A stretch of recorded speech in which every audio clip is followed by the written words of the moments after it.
todos. Né? Boa noite. Boa noite. Então, o nosso grupo ele vai falar sobre a história do direito do trabalho, tá? Então, a gente vai começar desde a antiguidade até os dias atuais e também a parte dos dias atuais, o que está se tornando uma tendência futura para o direito do trabalho, tá? Para a gente começar a falar do direito do trabalho, a gente tem que entrar pela premissa que o direito do trabalho só passou a existir a partir do momento que o trabalho foi visto como trabalho livre. Que sentido? A pessoa tem a escolha de trabalhar e tem a escolha também de receber pelo serviço que ele quer. Então, eu não quero trabalhar nisso, eu vou procurar outra coisa. E na antiguidade não existia isso, então ainda não existia o direito do trabalho. Mas a gente começou a ver que existia uma relação entre... Mas a gente percebeu que existia uma relação entre os poderosos e sempre explorando os trabalhadores em geral. Na antiguidade, ele era praticamente, existia como escravidão, né? Que era uma forma onde os poderosos tinham os seus trabalhadores que não recebiam pelo trabalho dele comida e casa, tá? Até na Grécia, que eles achavam no momento filosófico que não era bom trabalhar, porque o trabalho, se a gente fazer o trabalho, ele é resultado para existir uma negociação, negócio, que onde vai ter alguma troca entre o trabalhador e o empregador. Na Grécia Antiga até que existe uma brincadeira, né, das palavras negócio, que é nec, que vem do latim negar, que vem do grego que eu não sei pronunciar, mas é nec, o ócio, negócio. Então você está negando o ócio de ficar fazendo nada e ficar pensando em como melhorar a vida, melhorar a natureza, melhorar. Com o passar do tempo, teve a Idade Média, que todo mundo conhece, que foi a época do feudalismo, que passou a parte de escravidão para ser servidão. O que é servidão? Novamente, os poderosos tinham poder contra os mais humildes, que não tinham terra. Os poderosos na época do feudalismo era quem tinham as terras. Então, no sistema feudal, não existia o direito do trabalho ainda e também não existia trabalho, existia uma forma diferente de escravidão, que é a servidão. Muito parecida com a escravidão, porque era em troca de comida, uma casa e, na maioria das vezes, na época que a gente está falando, existia a proteção. Isso que você falou existe hoje em dia? Existe. E como que é chamado hoje? Conforme o feudalismo? Não, isso que você falou de servidão, de troca de comida, de água, a pessoa trabalha em troca de comida, de água. O trabalho escravo, né? Não, tem um nome técnico que a gente usa. Hoje é conhecido como trabalho análogo. Ainda se exige, tá bom, pessoal? Na região de norte e nordeste, ainda temos sim. Nem precisa ir tão longe, Análogo, aqui mesmo. mas é isso mesmo. Aqui mesmo já tem. O debate é muito interessante que você trouxe, porque assim, ela está trazendo uma situação do passado que acontece hoje. Umas vinícolas lá do sul foram encontrados trabalhadores em situação de... quase escravidão, né? Isso que o que seria no caso do passado seria a servidão, servidão. porque a pessoa ela trabalha em troco de comida. Isso. Ela Mas não há tem 6 uma- meses atrás foi encontrado aqui perto de Tapetininga, deu receita, foi polícia Isso, federal. gente, geralmente acontece na zona rural. Grande, o sul, no centro-oeste para dentro e nordeste. Tem muito. Aqui na região sudeste é mais industrializado, já é um pouco mais difícil. Mas ainda temos casos de estrangeiros bolivianos que são mais ótimos. Servidão, ainda bem que você ia perguntar sobre isso, mas... Na Idade Média ele ficou conhecido por causa disso, porque existia uma relação de que eles entendiam que existia a troca da proteção, uma troca de um espacinho de terra, mesmo que pagando a porcentagem altíssima para os senhores feudais, ainda era melhor do que a escravidão na antiguidade, que o escravo realmente não tinha nem o direito de ter o seu cantinho de terra, entre aspas. Depois, com o passar do tempo, a gente começou a ter uma revolução industrial. E o que foi a época da revolução industrial? Foi quando realmente começou a sair da zona rural, porque até na antiguidade e Idade Média era muito mais concentrado o trabalho na zona rural do que na zona urbana. Com a revolução industrial começou a ter as indústrias, né? E começou a ter um outro tipo de serviço escravo, trabalho escravo. donos das indústrias, os grandes burgueses da época, eles colocavam um valor que eles queriam pagar, não se importando se era justo ou não, e as pessoas que precisavam do dinheiro para viver aceitavam, então eles eram sujeitos a, eles não tinham a escolha. Então ainda nesse período, ainda não existia o direito de trabalho, porque não existia o trabalho livre, onde a pessoa podia escolher ou não. Eles trabalhavam meio que, se eu não trabalhar, eu não tenho dinheiro para comer no final do mês ou sustentar minha família. E foi nessa época que começou a crescer muito o poder dos sindicatos, onde os trabalhadores começaram a se unir, justamente para lutar contra isso. Então, nos movimentos sindicais que começaram a ter conversas entre empregados e patrões, para começar a ter um direito do trabalho, para que ele seja reduzido o horário de trabalho, não 24 horas. Daí que foram feitas as primeiras leis, tipo 12 horas de trabalho por dia seria o máximo. E o professor já falou que acabou meu tempo. Vai terminar, vai concluir, eu só tenho 2 grupos, mas... Tá, daí agora eu me perdi um pouquinho, só mentira. Então, daí depois que teve a parte do sindicato começou a atuar, que melhorou essa parte de não ser mais um trabalho de certa forma escravo, apesar de ser pago.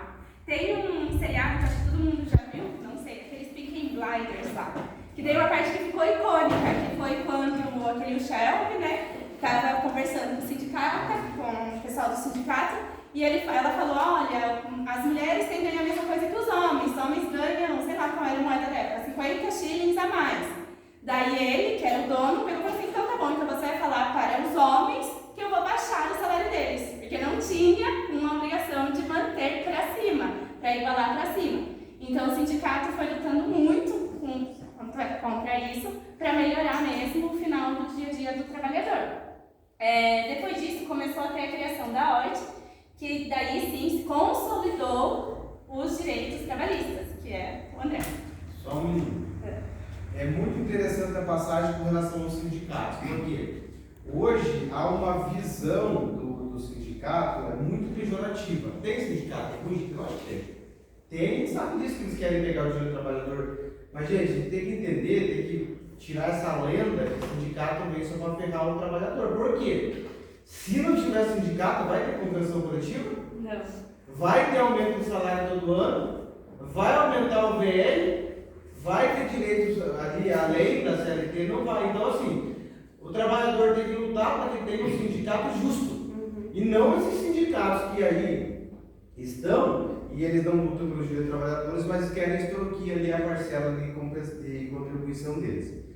Então, eu acho que é isso, Wanda. Sim. Obrigado. E posso só concluir uma coisa assim, então, que a gente tem que lembrar que nasceu numa época que estava muito complicado todo mundo, porque vinha de uma grande guerra, então as mulheres já estavam entrando no mercado de trabalho porque precisava sustentar alguém a família, e elas eram extremamente desvalorizadas.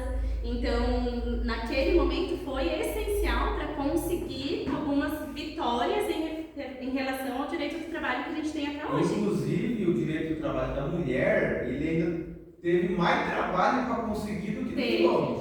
Porque primeiro ele teve a questão da Revolução Industrial, aquele boom de industrialização, era mão de obra, era operário, e aí era tudo masculino, não tinha muita mulher. Então, até que as mulheres ingressassem ali, até hoje a gente vê por aí um pouco de divergência entre homem e mulher, mas enfim, muito bom.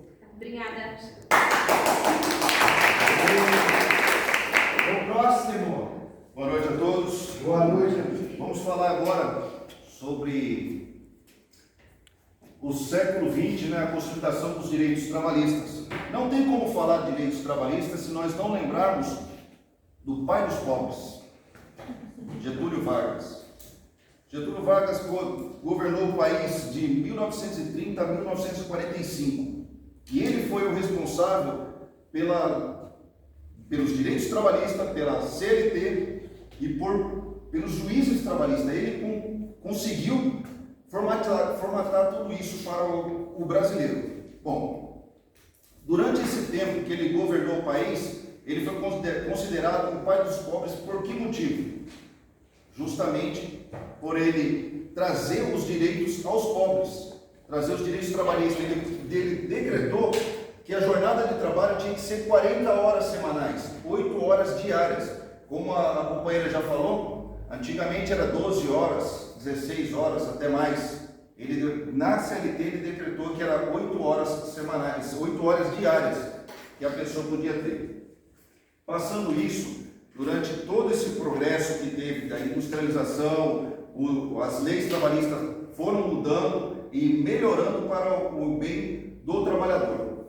Chegamos à criação da OIT, que é a Organização Internacional do Trabalho.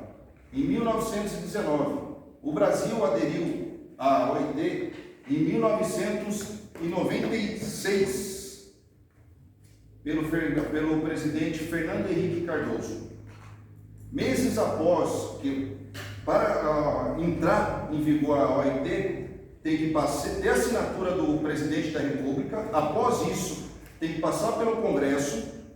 O Congresso aceitou a entrada. Meses após, houve a canetada do Fernando Henrique Cardoso dizendo: não estamos mais, denunciou o tratado. A divergência veio até o STF justamente pelo fato de que o presidente poderia simplesmente, ele, dar uma carteirada ali e falar: nós não estamos aqui. Ele passou por cima do Congresso. Em 2003, o STF julgou essa ação e decretou que a ação do presidente foi legítima, não precisava da interferência do Congresso. Assim, o Brasil, desde então, não está mais tendo que cumprir o que a OIT diz, que é não mandar as pessoas embora, demissão sem justa causa. O Brasil hoje pode mandar a pessoa embora sem justa causa? Pode. Qual OIT pode mandar sem justa causa? Pode. Só que a pessoa vai ter que assinar lá, falar: por que você está mandando o professor embora? Porque não cumpriu com a carga horária, foi desleixoso, ele teve alguns métodos que não condiz com o que nós programamos para ele. Aí fica a dúvida para vocês: será que se o Brasil hoje estivesse cumprindo o que a OIT decretou, que é não mandar embora a pessoa, não quer dizer que você vai ter uma estabilidade, em momento nenhum, conforme a juíza da 5ª Vara do Trabalho, TRT de Cuiabá, doutora Edilaina, ela disse que não tem justa causa, não tem estabilidade de trabalho a OIT. Em momento algum, ele colocou que vai ter estabilidade. E sim falou que, quando for mandar embora, tem que dizer qual o motivo que está mandando embora. Será que seria vantajoso hoje para quem é CLT, tem em sua carteira, em seu registro, foi dispensado porque era desleixoso? Foi dispensado porque não cumpriu o horário conforme nós queríamos. Só uma complementação, gente, que a gente está trazendo, em relação à justa causa. Hoje o patrão pode mandar embora a hora que quiser, desde que não seja uma demissão discriminatória. Mas e tem um ponto, gente, é vedado, é que hoje é digital, mas quando era manual, caneta, é vedado fazer qualquer tipo de anotação pejorativa na carteira de trabalho do funcionário. Alguns trabalhadores, alguns patrões, inclusive, até adotaram até processo trabalhista. Não pode. Então, se a gente parasse para fazer o que o André está falando, a gente teria um dossiê do trabalhador, né? E muitas das vezes o trabalhador estava numa fase difícil, às vezes era uma mulher que estava doente, chegava atrasado, pode ferrar a vida profissional desse cara por essa vida. Então, a gente tem essa discussão. Gente, atenção, essa é uma das questões de prova, é para trazer prova. Então, vocês conseguiram compreender? A questão é de você não poder mandar o funcionário embora sem justa causa. Teria que ter uma justificativa. É óbvio que nós estamos falando daquela demissão com justa causa, que é por falta grave. Tá? Mas na verdade, o empregador deveria motivar aquela demissão. E o STF, segundo o colega André, disse que ele não aderiu ao 108. Isso. Pode continuar. E o que acrescentando? Como ele não é obrigado a anotar, não mandar embora a pessoa por causa de, sem ser justa causa. Demorando para aqui agora, vamos voltar.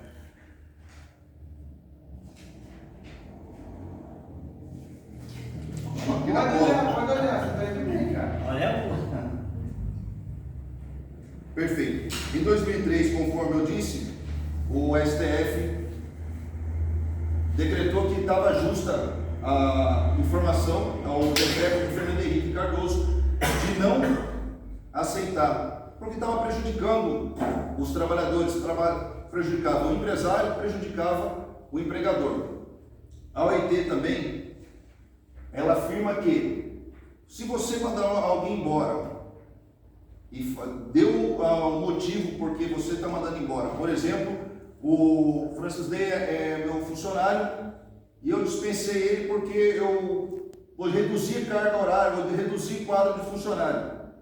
E se eu contratar uma outra pessoa meses depois para assumir o cargo dele, no mesma função, tudo que ele fazia, o Francis Lay pode entrar com um processo contra mim, contra a empresa, e requerer o cargo dele de volta, porque ele não cumpriu o que a OIT dizia. Ou seja, para a empresa não era benéfico e para o funcionário também não é benéfico.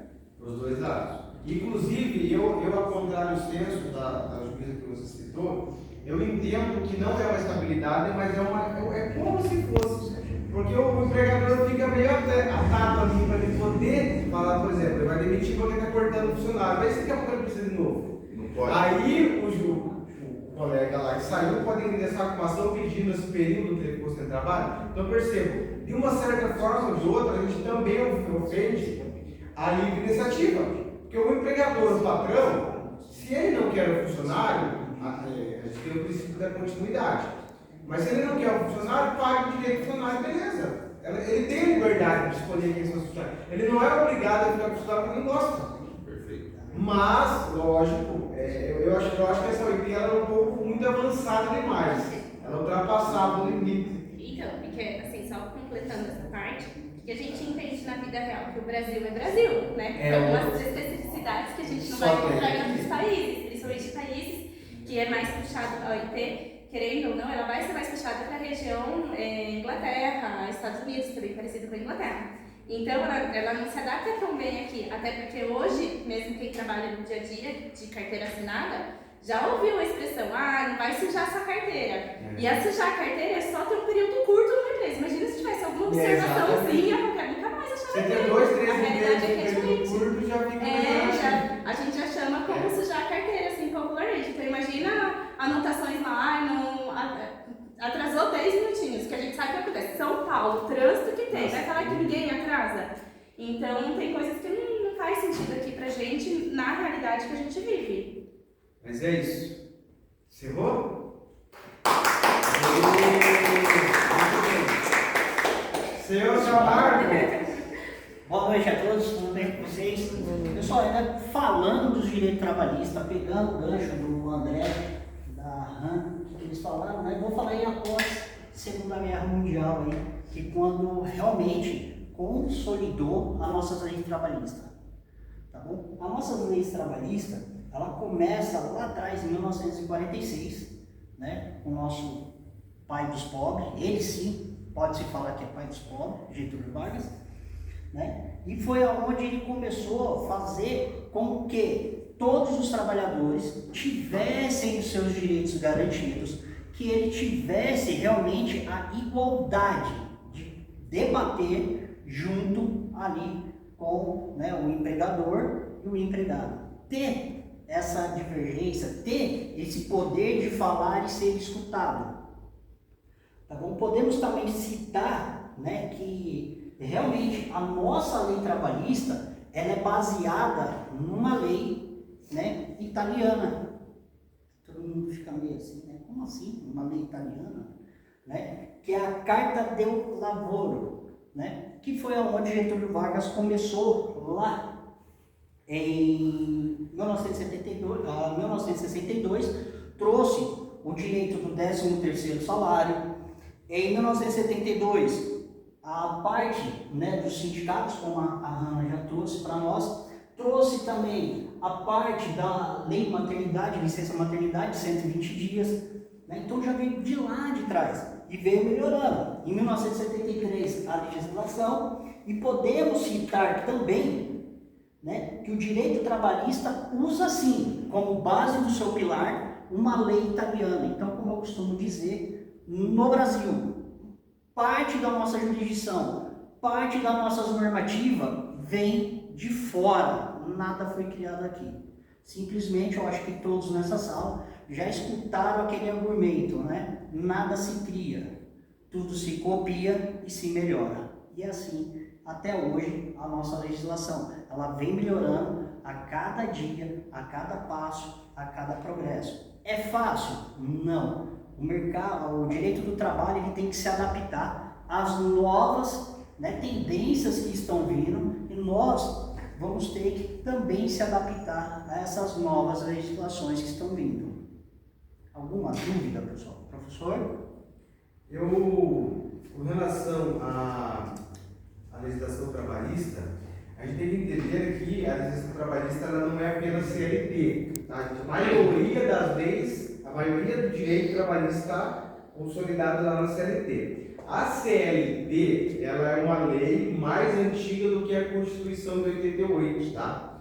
Então aí, para que não tenha dúvida, tá? Algumas pessoas sempre perguntam, mas o que acontece quando vem uma nova Constituição e vem uma outra lei? Porque vocês perceberam que a Constituição traz muitos direitos trabalhistas no artigo 7º. A gente conseguiu falar quase todos os direitos do primeiro bimestre, a gente falou mais alguns específicos, mas a gente chama dessa situação chamada que a lei era recepcionada pela Constituição. Então a Constituição, em 88, ela recepcionou essa lei, e as que não são recepcionadas, elas se tornam inconstitucionais a partir do advento de uma nova Constituição. A Constituição de 88, gente, ela é conhecida como Constituição Cidadã.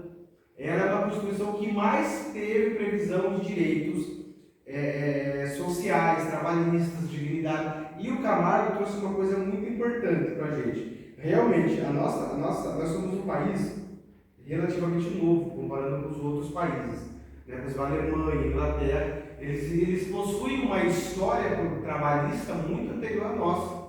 Né? Aqui a gente teve os feudos, enquanto lá na Europa já se discutia alguma coisa de direito trabalhista.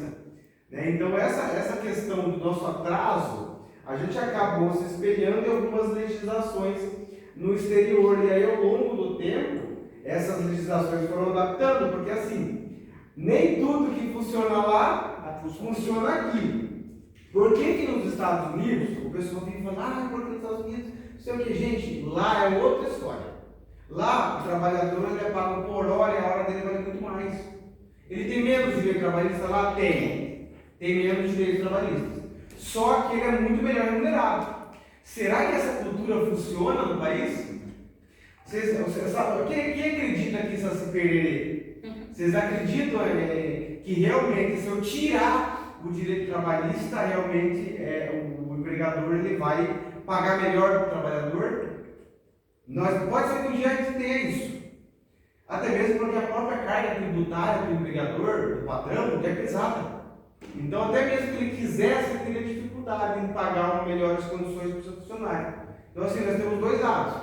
Então, mas assim, no momento, a gente tem uma legislação trabalhista adaptada à nossa realidade. Pode ser que antes a gente flexibilize, vamos tirar aqui o 13º e aí vou conseguir pagar mais. Talvez, mas no momento não dá. Porque se fosse assim, não tinha tributação trabalhista, de jeito que não paga 13º, não paga férias, não paga FGTS. Então assim, chega lá, mas o patrão reclama, o funcionário reclama de tudo, mas ela não paga.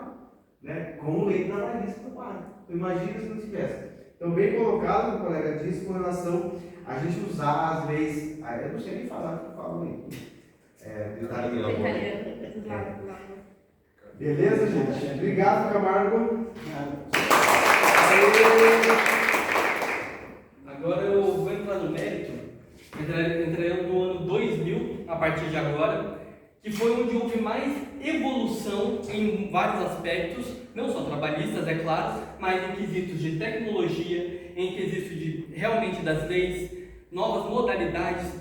A partir do ano 2000 foi onde houve um disparo basicamente. Acho que até para dizer que as leis não conseguem acompanhar as tendências futuras, as inovações tecnológicas, as novas modalidades, home office, por exemplo, não conseguem acompanhar porque a cada dia parece que tem uma nova coisa diferente, algo aparece de novo, então não dá para acompanhar, é uma evolução muito rápida.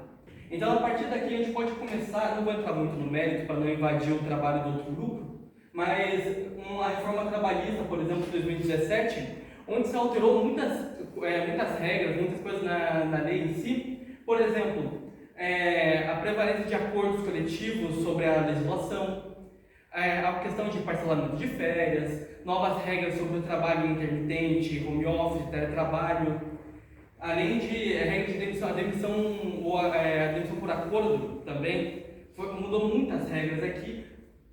Dando uma parada aqui na parte do home office, o home office, por exemplo, em 2017 foram acrescentadas regras para ele, foi feito um debate, uma conversa sobre a questão do home office, mas ele só foi ser formalizado na lei em si, na lei trabalhista em si, em 2022, se não me engano, a lei 14.442, e daí a lei do teletrabalho. Daí nessa questão da lei do teletrabalho, aí já fala, debate melhor a questão do home office, da questão do ponto, que também já é batido na reforma trabalhista, mas é melhor discutido isso na lei 14.442.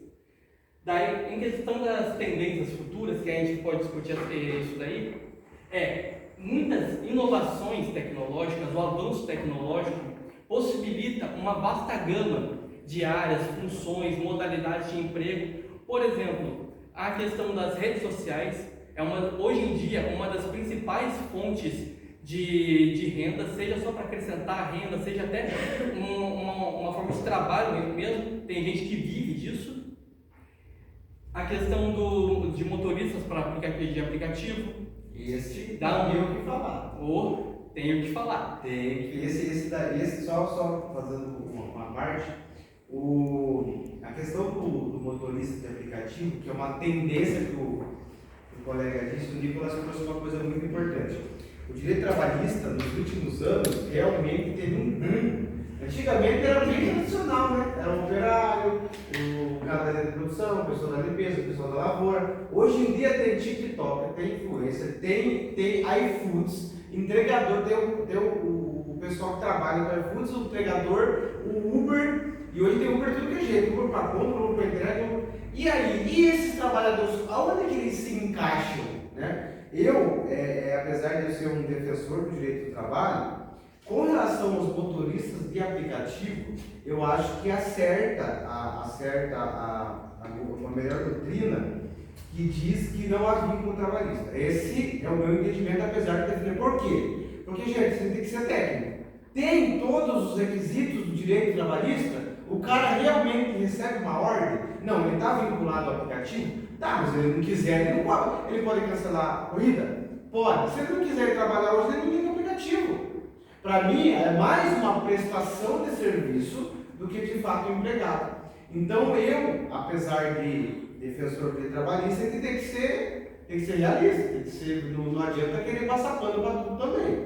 Então assim, o que o Nicolas trouxe é muito importante, porque está tendo uma discussão com relação à regulamentação da categoria, que seria um meio termo entre o trabalhador tradicional e um novo trabalhador, né? Uma inovação. Que aí eles pagariam de hora mínima, né? Eles teriam hora mínima de trabalho. Então aí o pessoal vai não gostar, né? Parece que pararam com isso. Mas enfim, uma hora ou outra vai ter que regulamentar. Mas prossiga. Então, entrando nesse mérito, na verdade, porque essas inovações tecnológicas, essas inovações de modalidades, em sua grande maioria, não todas, mas em sua grande maioria, seria mais uma modalidade autônoma. Porque o cara vai lá, ele liga o aplicativo, ele não está recebendo ordem de patrão, ele não está registrando ponto em carteira, ele não está cumprindo com o horário, não. Alguns têm suas metas e tudo mais, mas é algo pessoal. Mas é o que cria a meta próprio. Exatamente. Gente, alguém aqui trabalha no aplicativo? Se eu estiver falando merda, vocês me corrijam. Porque até onde eu sei, realmente há uma certa liberdade. Ó, é que na verdade assim, a discussão é que quando ele começa a trabalhar, meio que ele fica vinculado às regras, meio que há uma subordinação ao sistema, ao aplicativo. Mas ao mesmo tempo, se ele quiser interromper, ele pode interromper o dia a qualquer momento. Então, prossiga. Enfim, entrando nesse mérito, muitos desses trabalhos são autônomos. E muitos faturam bem mais até do que trabalhos registrados em carteira. Também que entra na parte, que vai entrar numa questão da parte previdenciária, mas não vou entrar no mérito porque é trabalhista aqui. Agora, com a questão de novas tecnologias e tendências, beleza, a tecnologia avança de uma forma assustadora e abrindo inúmeras novas oportunidades para muitas pessoas, só que essas pessoas não estão amparadas pela lei e ao mesmo tempo que não estão amparadas pela lei, muitas até não querem que isso seja feito. Por quê? Querendo ou não, é igual a questão do motorista de aplicativo. Muitos reclamam até que há uma discussão sobre o motorista de aplicativo, sobre colocar a questão de horas mínimas, a questão de direitos básicos, salário. Muitos não querem isso. Porque a ideia é que eles vão ganhar bem mais se continuar como está. Mas isso aí pode ser uma ilusão, né? Porque assim, o trabalhador de aplicativo, ele tem momentaneamente aquela impressão que ele ganha mais. Mas se ele não contribui para o INSS, que era uma das propostas, que salvo o melhor juízo, o aplicativo iria contribuir uma parte, e aí até eu entro um pouco de trabalhista, porque a doença afeta. Gente, se você não contribuir para o INSS, você não tem o seguro. Se você depender de onde tiver o caixa, você depende mensalmente do seu trabalho no aplicativo e você acidentou não conseguir dirigir, você não tem INSS para segurar. E aí eu não vou entrar no mérito do direito previdenciário, não cabe a nós. Mas uma das propostas era fazer um meio termo, um quase trabalhador tradicional, para ter uma hora mínima, para ter, por exemplo, um horário diferente à noite, um pagamento mínimo à noite, porque eu dia, ter ali a contribuição previdenciária pelo aplicativo, pelo trabalhador. Aconteceu um acidente, está segurado, vou me aposentar lá na frente, vai contar. E será que para o trabalhador isso não é importante? Talvez agora não, eu vou ganhar mais que lá na frente. Então, nesse caso, como a melhor parte é você ser MEI. Você contribui com o INSS e você ainda tem o direito a aposentar. Então, mas nem todos pensam assim, né? A pessoa só quer dinheiro entrando na conta. É muito pouco o valor que você paga. Eu pago R$76. O MEI é bem. Então, eu tenho todos os direitos que um CLT tem. Não tenho 13º, não tenho férias. Mas tu tem liberdade, de certa forma. Quero trabalhar hoje, pô. Não quero. Ou quer fazer um gás, eu preciso ganhar. Se quiser fazer uma hora extra, você faz. Se quiser trabalhar 24 horas direto, trabalha. Eu não sei se o seu aplicativo restringe isso. Aí eu não sei. Você tem uma carga mínima. 24 horas de trabalho? 12 horas. Eu nunca trabalhei isso, eu faço 2 horas por dia. O aplicativo ele restringe em 12 horas. Você Ah, cumpriu a tua carga horária de 12 horas, por segurança do condutor e dos passageiros, o próprio aplicativo vai lá e restringe. Mas Você de não qualquer consegue forma, se tu colocar quiser mais. trabalhar 12 horas, tu trabalha. Aí você cancela um e entra no outro. Exatamente. Aí tem o 99. 99 eu fui Uber. Vou seguir, Nicolas. Então, seguindo na questão que vocês entraram, que eu ia falar aqui, mas acrescentando, realmente o aplicativo do Uber restringe e muitos motoristas hoje em dia usam até vários aplicativos ao mesmo tempo, usam o Uber. Muitos motoristas hoje em dia usam o Uber, usam o 99. Uber, bloqueou em um e migra pro outro. Aí o dormindo no volante, mas. Já vi de cara com 2 celulares, 99 de um lado e o Uber do outro. Desnecessário, mas tudo bem. Daí tem até um terceiro agora. Então, querendo ou não, há muita liberdade em quesito para poder trabalhar em carga horária, há muita liberdade. E quanto a essa questão das leis em si, realmente pode ser uma ilusão temporária, porque agora pode estar entrando muito dinheiro. Lá na frente, o que vai acontecer? Na frente você não vai ter aposentadoria, você não vai ter, se você se acidentar, não vai ter os benefícios do direito previdenciário. Só que aí a gente entra na questão. A questão do meio termo, os direitos básicos para eles, um direito que possa garantir a eles um futuro, uma segurança maior no trabalho, ao mesmo tempo que garanta permanência da liberdade que eles têm agora como autônomos, por assim dizer. Então, tem que achar meio que esse equilíbrio na minha perspectiva, tem que achar esse equilíbrio. Por mais que muitos não vejam dessa forma, querendo ou não, o melhor, seria o melhor de dois mundos, em teoria. Agora, sobre a questão de discussões sobre essa parte para proteger o trabalhador, por exemplo, na OIT, ainda está debatendo, ainda está em votação, não foi discutido 100%, entendeu? Não foi fixo essa parte. Muitas questões como a parte dos autônomos, a parte de aplicativos, ainda é um debate, não foi nada discutido, não foi nada oficializado, nada. Então, ao meu ponto de ver, a tecnologia está evoluindo de uma forma tão rápida que a nossa legislação não consegue acompanhar. Porque é muito rápido, muitas inovações ao mesmo tempo, não dá para assegurar, dar direitos a todo mundo, discutir, rever tudo para todo mundo, porque é muita coisa. A questão do home office, como eu disse, foi em 2022, já foi algo mais oficializado em lei, já foi algo mais discutido, porém ainda tem muitas coisas que não são, que muitas pessoas veem de uma forma ruim, de uma forma péssima.